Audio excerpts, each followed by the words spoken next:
Hello, it is late. I got carried away watching YouTube, but um, today was decent. Got a little bit done with work. The kids came down uh, and they brought their cousins with them, so we played apples to apples for a bit, and then I headed over to Anna Joy's place in order to drop off some donuts. And when I did that, um, I had a conversation with her dad. Yeah, and he talked about, you know, um, we talked about a lot. I won't go into it right now, but I'll probably unpack it later. Um,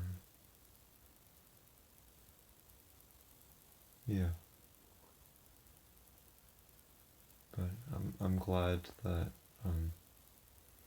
I can definitely see why she is the way she is right now. In terms of just, you know, being a lovely girl who loves the Lord.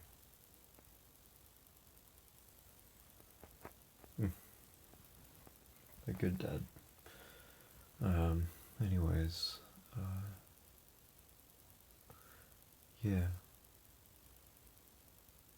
pretty clean today, in terms of sexual immorality and stuff. Um, yeah, we had a walk, Anna Joy and I, and a little bit of a conversation. She had a migraine, or not a migraine, but a headache, and so she had a little bit of a reprieve from that while we were walking, which is nice. Yeah. So, Lord, what do you want to say right now? What do you want to reveal?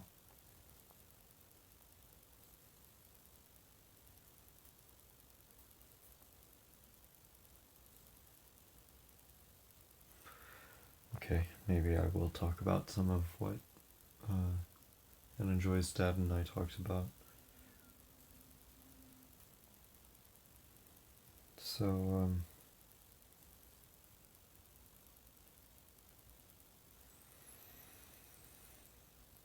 mm,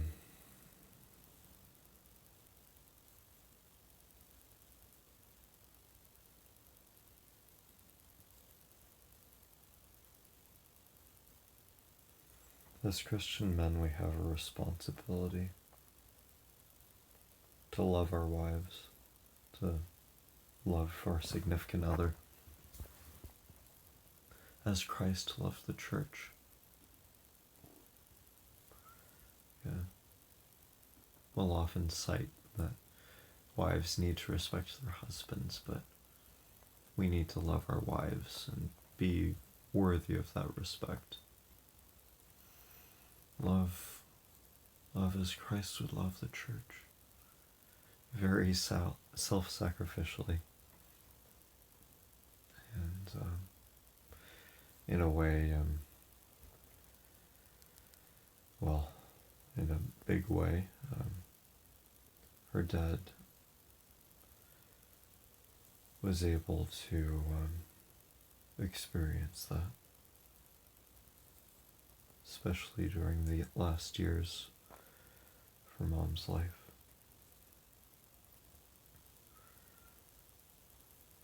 They have a genetic disorder that makes it so that they're really susceptible to cancer, so um,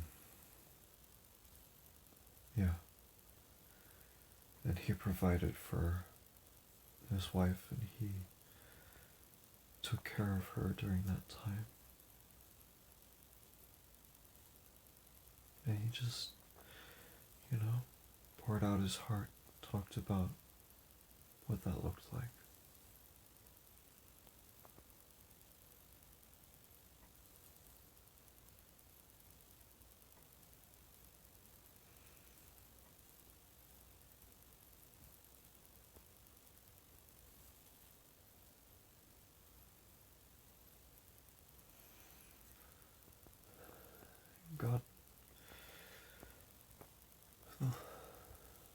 Father didn't save his Son from pain.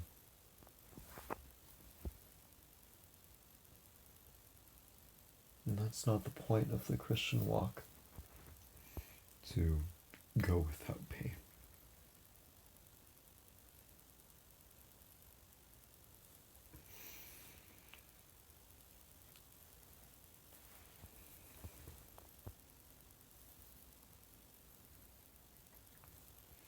It's often through it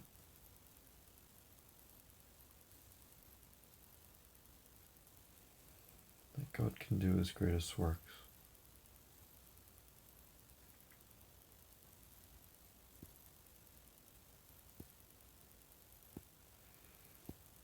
When we're able to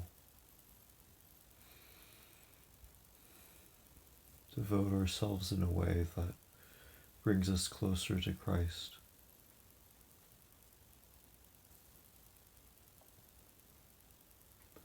Well,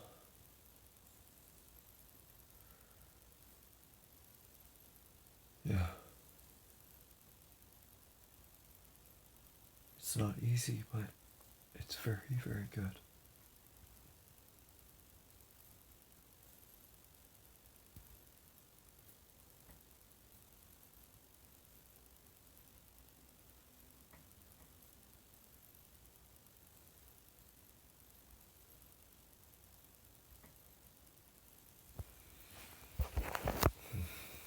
At this point, I'm sort of at a crossroads.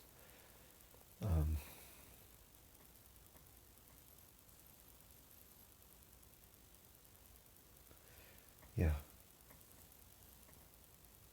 How far do I fully commit while we're still in the ringer? While she's still, got this tumor?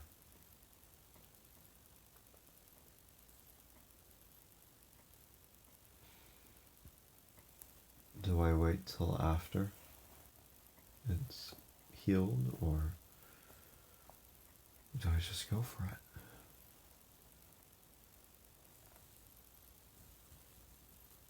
That's sort of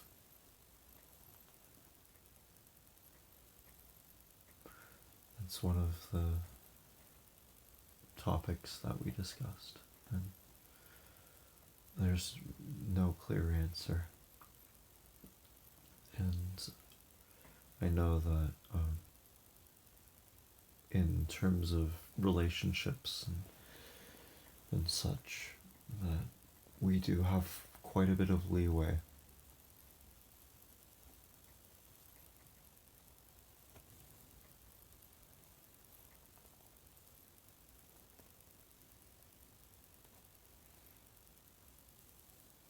It's our decision what we do and who we get in relationships with and stuff like that, and when to marry.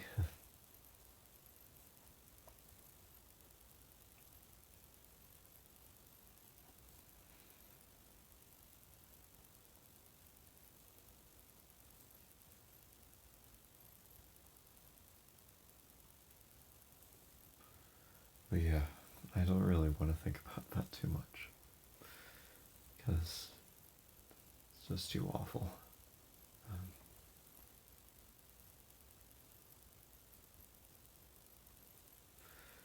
But yeah, I want to pray for healing and for his glory to be revealed in that way. However, you see in the Bible that his mighty men of faith, men and women of faith, there's just about a 50-50 split of those that triumphed, those that God miraculously provided for, and those that were able to persevere through the struggles and died in horrible ways, that were called mighty ones in the faith.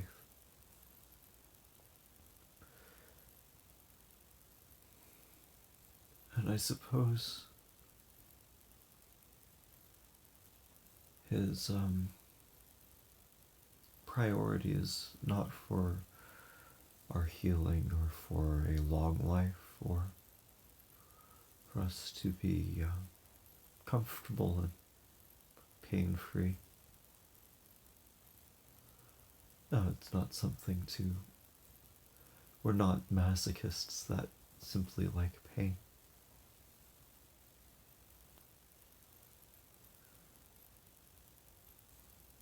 But his priority, and our priority should be to seek first the kingdom, to glorify God through any circumstance.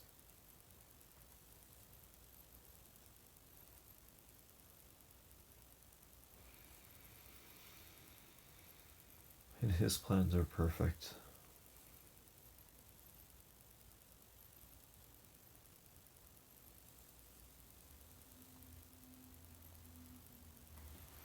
The song that came to mind and that I prayed to sort of seal the time that we had together was, "You stay the same through the ages. Your love never changes. There may be pain in the night, but joy comes in the morning. And when the oceans rage, I don't have to be afraid, because I know that you love me. Your love never fails." Yeah. We know that it's better on the other side.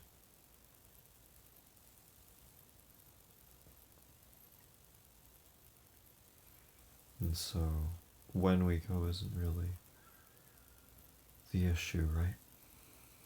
How long we live. And the question is if we go at the time that He's ordained for us.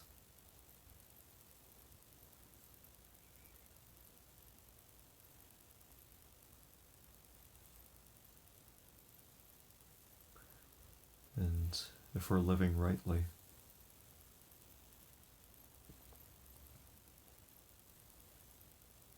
that we live a life that glorifies the Lord, no matter how long or short. No matter if we're Moses, living for, like, what was it, 120 years, and only being active and in your calling during the last 40 years. Or if you're Stephen and you get stoned to death and say a speech that becomes your martyrous lineage.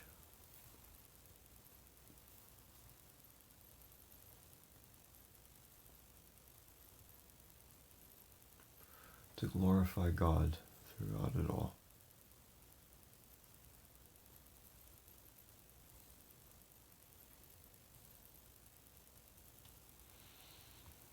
That's the ultimate goal, right?